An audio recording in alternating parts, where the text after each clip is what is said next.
On July 14, 2026, after spending nearly 37 years on death row, Dennis Sochor was executed by lethal injection in Florida for the 1981 murder of an 18-year-old girl. But the night that led to his death sentence started at a New Year's Eve party at a bar called the Banana Boat. And what Dennis did that night, he had already done before. He was on probation for it, and then he did it once again. It was New Year's Eve, 1981, in Fort Lauderdale, Florida. Dennis Sochor and his brother Gary had been together since just after Christmas, when Gary drove down from Michigan to visit. That evening, the two of them took Dennis's work truck and headed to a place called the Banana Boat. It was a lounge on Commercial Boulevard with a tiki bar out back. By the time they got there, the place was already packed. People drinking, music going, everyone waiting to count down to midnight. Somewhere across Fort Lauderdale, an 18-year-old named Patty Gifford was getting ready to go out too. Patty had only been in Florida for about 3 months. She had grown up in eastern Massachusetts with 3 siblings who adored her and moved to Fort Lauderdale with her high school sweetheart, a young man named Johnny Vassell. She worked as an aerobics instructor. She was healthy, she was fit, and she had her whole life ahead of her. Her boyfriend had to work that night, so she made plans with her friend Delta Harville instead. A mutual friend tended bar at the Banana Boat, so that's where they decided to go. Patty and Delta showed up and sat down at the tiki bar behind the lounge. Just 2 friends out on New Year's Eve. And then Dennis noticed her. Witnesses later told investigators that Dennis couldn't keep his eyes off Patty. He stared at her throughout the night. He stood too close. He tried to buy her drinks, and he lavished her with compliments. Patty tried to brush him off. She wasn't interested. And by midnight, she had switched from champagne to iced tea. She wasn't drunk, and she was just trying to enjoy her night. At some point, someone snapped a photograph of Dennis lurking in the background behind Patty and Delta, a random picture at a party. But that photograph would later become the single most important piece of evidence in the entire case. As the night wore on, Delta started feeling sick. She later told investigators she believed she had been drugged. Around 2 a.m., Patty helped walk her to the parking lot and put her in her car to sleep it off. Patty went back inside to settle her tab, but when she came back out, Delta was in no shape to drive. Dennis and Gary offered to take Patty to get breakfast while Delta slept. Patty said yes. She got in the truck with 2 men she had met just hours before, one of whom she had been trying to get away from all night, thinking they were going to grab some food, but they never took her to get food. What happened next came from Dennis's own mouth. 3 separate times on 3 separate tape recorders, Dennis told police what he did. He said that once they were alone, he asked Patty if she wanted to have sex. She said no. She had been saying no all night, and that should have been the end of it. But Dennis grabbed her by the hair. Patty fought back. She screamed. She scratched at his face, and Dennis got angry. He started choking her. He squeezed until she stopped fighting, until she stopped moving, until she stopped breathing. And when it was over, he knew, in his own words, that he had probably just killed her. He left her body somewhere off a dirt road, and then he drove home. Patty Gifford's remains were never recovered. Her family never got to bury their daughter, and her brother Bobby spent 3 months walking through fields and ditches looking for his little sister. But he never found her. A Broward County detective later said, "The only mistake she made was going out with friends and celebrating New Year's Eve." But Dennis wasn't alone that night. His brother Gary had been in that truck too, and what Gary saw would eventually put Dennis on death row. Gary told the jury that after they left the Banana Boat, Dennis pulled over and stopped the truck. Gary heard screaming, Patty screaming for help. He jumped out, ran around to the other side, and found Dennis on top of her, pinning her hands to the ground. Gary picked up a rock and threw it at his brother. He yelled at him to stop. Dennis turned and looked at him, and Gary described that look to the court. He said his brother's eyes had rolled back in his head, and it looked like he was possessed by the devil.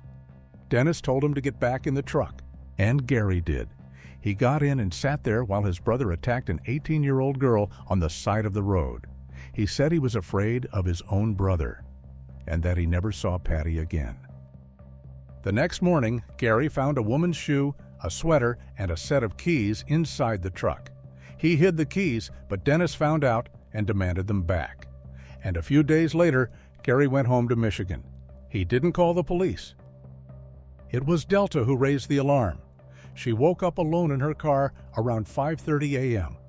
Patty was gone, and when investigators went through the photos from that night, they found one with Dennis in the background. They released it to a local television station. Dennis saw his own face on the evening news, and he panicked, but not because he felt guilty. In his own words, he was terrified that he had committed what other people would see as another crime. Not Patty, not remorse. His first instinct was fear that he had been caught again. He fled that same day, drove to Tampa, abandoned the truck, took a bus to New Orleans, and eventually he ended up in Atlanta. For 4.5 years, Dennis Sochor was a free man. The police didn't catch up with him until May 1986, when he was stopped in DeKalb County, Georgia, for suspicion of drunk driving. Investigators flew him to Atlanta, and Dennis confessed again. They brought him back to Florida, drove him to the banana boat, and he gave a second and third taped confession. But he couldn't remember where he left Patty's body. But the confessions weren't even the worst of it. His roommate in Atlanta, a man named Paul Jones, testified that Dennis once casually told him about choking someone and dumping the body out in the countryside near a drainage pipe. Jones said Dennis told him that if he had to, he would do it again, that the murder didn't bother him at all, and that women were, in Dennis's words, more or less a sexual tool, nothing more. An inmate named Michael Hickey, who was held with Dennis at the Broward County Jail, testified that Dennis walked up to him one day and asked how to discredit a witness. They talked for a while, and right before he walked away, Dennis said, "Yeah, in case you're wondering, I killed a bitch." The jury heard all of it, and they convicted Dennis of kidnapping and first-degree murder. But the penalty phase is where this story takes a turn, and it started with 2 women the jury had never heard about. Dennis had confessed to raping 2 other women before the murder. The first happened in Michigan in 1979. He asked a woman for a ride home. Once they were alone, he choked her unconscious. When she came to, she had defecated on herself. Dennis raped her, and then he took her to his house, allowed her to shower, and raped her 2 more times. When a Michigan detective asked Dennis about it, he described what it felt like. "All I can relate it to was like an airplane jump," he said. "There was no feeling, no emotion. At that point, I wasn't existing. No feeling, no emotion." That's how he described raping an unconscious woman. The second time it happened, in Fort Lauderdale in 1980. Dennis ambushed a 19-year-old woman in a parking lot. He choked her, threatened to stab her, and dragged her into a camper shell on the back of a truck.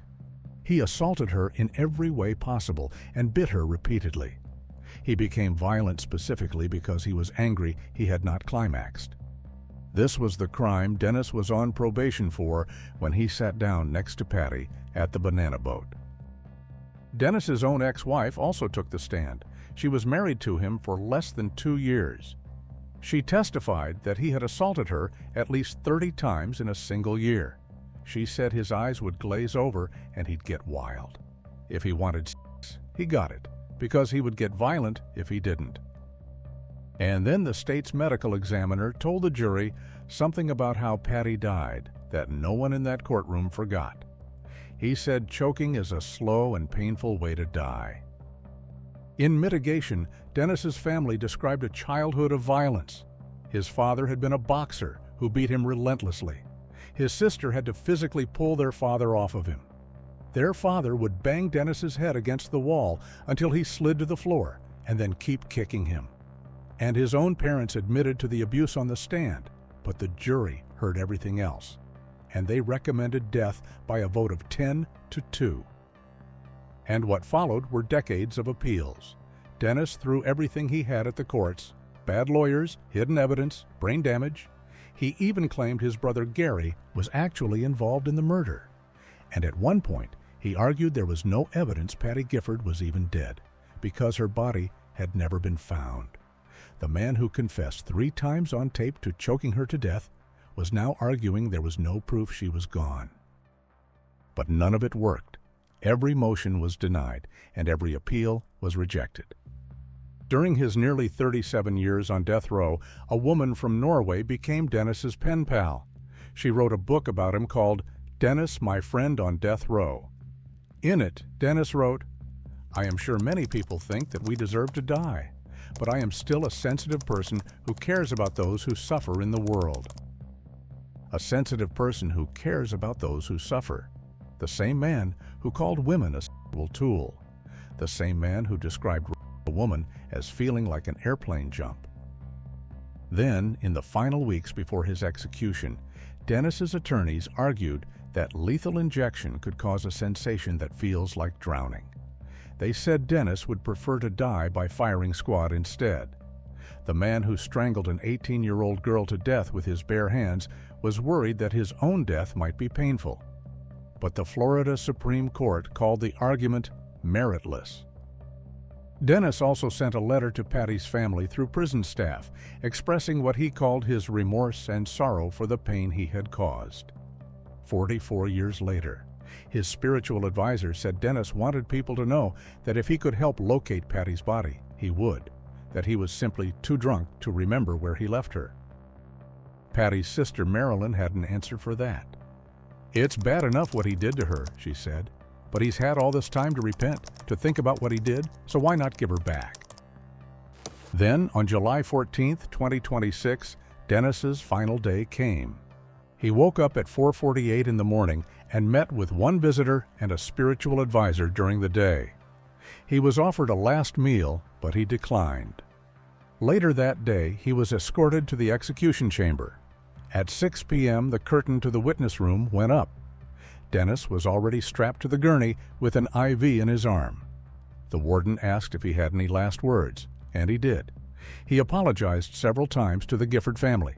He said he was deeply sorry for his actions.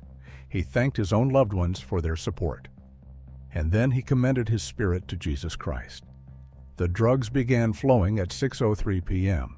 Dennis underwent about a minute of heavy breathing, followed by a few seconds of sputtering. Then complete stillness. The warden looked into his eyes, shook his shoulders, and called his name. But there was no response. Dennis Sochor was pronounced dead at 6:16 p.m. He was 74 years old. He was the 10th person executed in Florida that year. What do you think? Has justice been served? Let us know your thoughts in the comments.